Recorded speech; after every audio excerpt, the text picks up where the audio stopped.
ममता बहुत ही सीधी और प्यारी लड़की थी। वहीं सुनील एक सरल और आगे बढ़ने की सोच रखने वाला लड़का। सुनील, बेटा सुनील कहाँ है? अरे जरा एक गिलास पानी तो दे दो। हाँ माँ, अभी आया। क्या माँ, पानी तेरे सर के पास ही तो रखा है।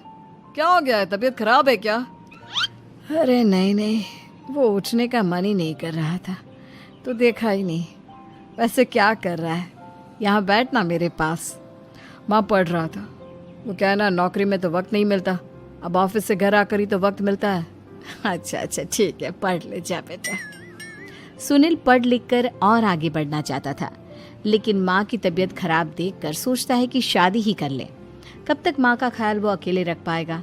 तो एक दिन, माँ ये ममता है, मैंने इससे शादी कर ली है। तुम्हारी तबीयत भी ठीक नहीं रहती तो मैंने सोचा शादी कर लेता हूँ। घर संभालने वाली और तुम्हें संभालने वाली कोई आ जाएगी तो अच्छा रहेगा। माँ अचानक से सामने बहू देखकर हैरान रह जाती है। बेटा ये क्या बात होती है? न बैंड, न बाजा, न दहेज, न शगुन, ऐसे कैसे बहू आ गई? माँ तू तो जानती है मैं नौकरी के साथ पढ़ाई कर रहा हूँ, तो कहाँ से इतना पैसा बचा पाता कि धूमधाम से शादी करता। वैसे भी माँ, लोग तो आकर खाकर निकल जाएंगे, इसलिए बस वैसे ही। माँ जी, मैं आपका ख्याल रखूंगी। वैसे भी ये आगे की पढ़ाई कर रहे हैं, अच्छा कुछ कर गए तो सबके दिन फिर से अच्छे आ जाएंगे। सास को ममता की बात ठीक तो लगती है, लेकिन मन में कहीं ना कहीं लगता है कि कहीं बहू बेटे को लेकर फुर्र ना हो जाए और फिर तो वो रह जाएगी अकेली। बेटा देख, मेरा जो कुछ भी है वो सुनील ही है, और सुनील का भी अब इस दुनिया में मैं ही हूँ और कोई नहीं। क्या सुनील? बिल्कुल माँ, लेकिन आज से ममता भी मेरे जीवन का अहम हिस्सा है, जैसे तू है। सास को बड़ा बुरा लगता है कि उसकी सल्तनत में कोई और हिस्सेदार कैसे हो सकता है। कैसे कोई और उसके 30 साल के बेटे की जिंदगी में अचानक से आकर बराबर का हिस्सेदार बन सकता है। देख बहू, मैं भले थोड़ा बीमार रहती हूँ, लेकिन इसका मतलब यह नहीं कि घर की चीजों में मेरा कंट्रोल खत्म हो गया है। मैं आज भी इस घर की रानी हूँ, समझी? बेटा सोचता है कि ये माँ को अचानक से क्या हो गया। कल तक जो माँ कहती थी कि जिंदगी का कोई भरोसा नहीं, वो अचानक से जंग के मैदान की झांसी की रानी कैसे बन गई? माँ क्या हो गया है? सब ठीक है ना? अचानक कैसी बात कर रही हो? ममता का आज पहला दिन है, स्वागत करो उसका। आसपास की आंटियों को बुलाओ, नई दुल्हन की मुंह दिखाए करवाओ। खैर, सास होने का फर्ज निभाती है और बाद में एक सहेली के साथ बाहर निकल जाती है। क्यों री बताया नहीं कि बेटे का ब्याह कर रही हो? वैसे तो सारा दिन हम ही में घुसी रहती हो। अरे मुझे भी तो अभी पता चला, यूं अचानक सर पर लेकर आ गया। कहता है बहू है माँ तुम्हारी, अब इसको भी इतना ही मैं प्यार करता हूँ जितना तुझे करता हूँ। लो जी, ये क्या बात होगी? क्यों इतना प्यार करता है? अरे माँ का प्यार तो ज्यादा होता है। अब उसको तो कोई दूसरा पति मिल सकता है, लेकिन तुम ही बताओ, क्या माँ की ममता किसी और की हो सकती है? ना जी ना, बेटे को समझाओ ये बात। अरे क्या समझाऊं, मुझे तो खुद ही समझ में नहीं आ रहा कि क्या हो रहा है। जो बेटा कल तक माँ माँ करता था, अचानक से बीवी बीवी का राग आलाप रहा है। देखा, उसकी बीवी ना सुंदर और जवान है। सुंदरता के आगे तो एक से एक नहीं टिके, तो तेरा बेटा किस खेत की मूली है? सास को भी समझ में आ जाता है कि बहू की सुंदरता के आगे माँ का प्यार किसी काम का नहीं। उधर बीवी, ए जी, अम्मा जी सहेलियों को छोड़ने गई थी, अभी तक आई नहीं, हम देख आए क्या? अरे रहने दो ना, आ जाएंगी। कहाँ जाएगी, उनकी आदत है, एक बार जाती है तो पूरी पंचायत खत्म करके ही आती है। अच्छा ही है, खाना वाना खा कर गई होगी। छोड़ो ना, घूमेगी तो खाना पचेगा, नहीं तो ऐसे ही खाट पकड़ लेगी। बहू भी शांत हो जाती है। उधर सास सोचती है कि आज थोड़ा देर से ही घर जाती हूँ, जब बेटा परेशान होकर ढूंढेगा तब मजा आएगा। बीवी को खुद ही पता चल जाएगा कि माँ के आगे उसकी दाल नहीं गलेगी। लेकिन वहीं दूसरी ओर घर पर, ए जी, माँ जी अभी भी नहीं आई, हमको तो घबराहट हो रही है कि क्या करें, जाकर पता करें किसी के घर। अच्छा, कहाँ जाओगी ये भी बता दो। पहला दिन है तुम्हारा इस घर में और एक ही दिन में मोहल्ला छानोगी क्या? हाँ, तो आप भी तो नहीं जा रहे हैं ना, हमको फिक्र हो रही है। अरे यार, ये रोज का है अम्मा का, खाओ और सो जाओ। बस फिर क्या था। बेटा बहू खाना खाते हैं और कमरे में सोने चले जाते हैं। उधर जब सास को कोई देखने नहीं आता तो वो हार कर घर आ जाती है, जहाँ वो देखती है कि सारे घर की लाइट्स बंद है। सास को गुस्सा आता है। बहू, ममता बहू कहाँ हो?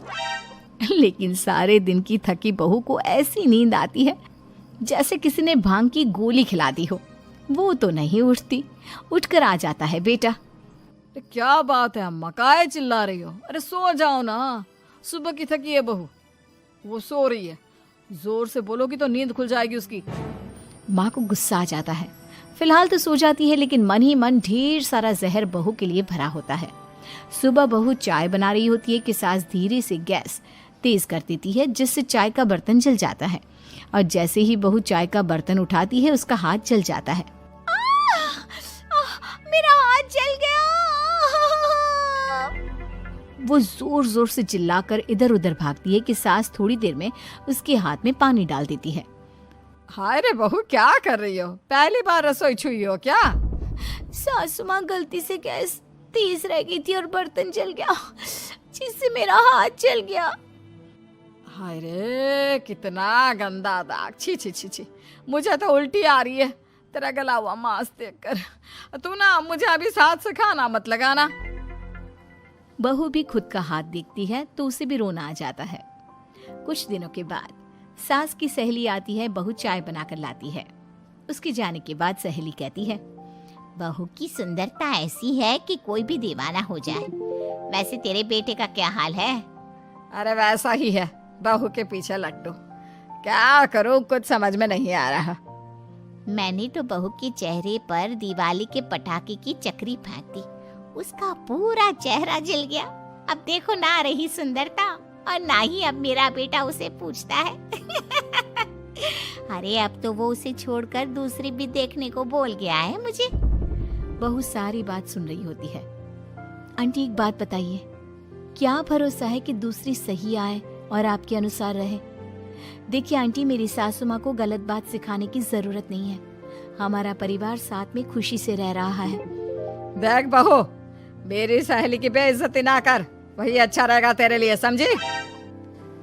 बहू नहीं मानती है। वो बार बार उनकी सहेली को घर से निकल जाने को कहती है। तभी सास की सहेली पास के चूल्हे से लकड़ी लाकर बहू के चेहरे पर लगा देती है। बहू जोर जोर से रोने लगती है। अरे ये क्या कर दिया? मैंने कहाँ किया, ये तो तूने किया। तू ही नहीं चाहती थी कि बहू बेटे के साथ रहे, भला मैं क्यों करूंगी? मैं तो चली, निपटो अब। बहू रो रही होती है, दर्द से चिल्ला रही होती है, लेकिन सास उसे डॉक्टर के पास नहीं ले जाती। तभी पति आता है। क्या हो गया ममता? ये दाग कैसे लगा? तुम कैसे जली? ममता कुछ नहीं कहती, बस दर्द से करा रही होती है। पति माँ की तरफ देखता है। हो ना हो माँ, ये पक्का आपका काम है। आप ही ममता से जला करती थी ना। देखना माँ, अब पुलिस आएगी, केस बनेगा, लेकिन पहले मैं ममता को अस्पताल लेकर जा रहा हूँ। सभी अस्पताल जाते हैं, जहाँ डॉक्टर ममता की सास से कहते हैं,